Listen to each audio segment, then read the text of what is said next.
Turning overseas now to the fighting in the Middle East, the region awaiting Israel's response to last week's missile barrage from Iran, even as the IDF launches more strikes in Lebanon. ABC's Matt Gutman joins us live in Tel Aviv with the latest.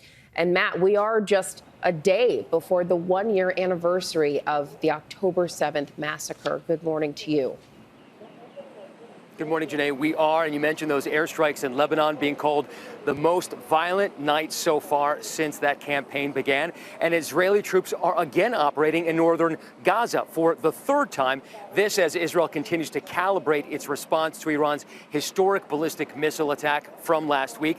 The White House laying down two red lines at this point. Do not attack Iranian nuclear facilities. Also, do not attack Iranian oil installations on the Persian Gulf, which could spike global oil prices.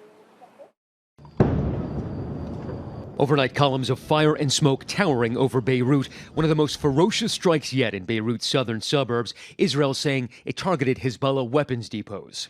One of those strikes seen in this video circulating online, and a shroud of smoke and flames surrounding this hotel in the capital.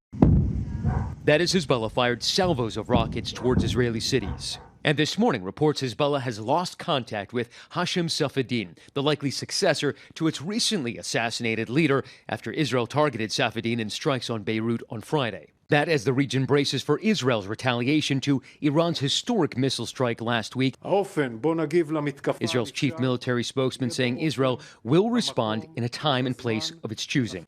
Fears of a regional war coinciding with tomorrow's one-year anniversary of Hamas's October 7th rampage, which left 1,200 dead.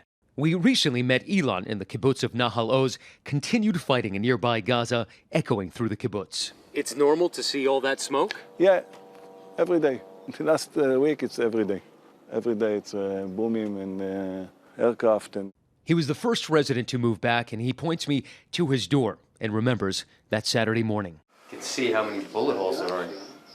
The terrorists couldn't break through the steel door.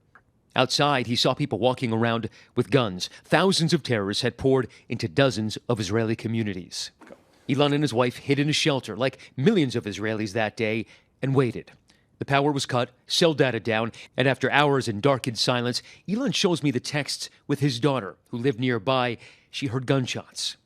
She says, they're here. They're trying to get into the house, trying to open the door. Dad, help us. Men with guns were trying to get into his daughter's safe room. And so you thought any moment you might lose your daughter? Daughter and grandchildren. Then 13 minutes of silence and fear. What was it like when you saw that text message that said, no, it's the army?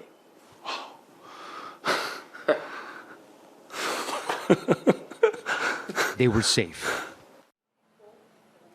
I just spoke with Ilan. He told me that his daughter and his grandkids have since moved back to that kibbutz, but most of those villages around Gaza remain ghost towns. Now, we're in what's called Hostage Square, and of the 250 or so hostages taken into Gaza that day, about 100 remain in captivity. Israeli officials tell me they believe only 50 of them are still alive. Janae. So many families with so much grief and so few answers. Matt, thank you for your reporting.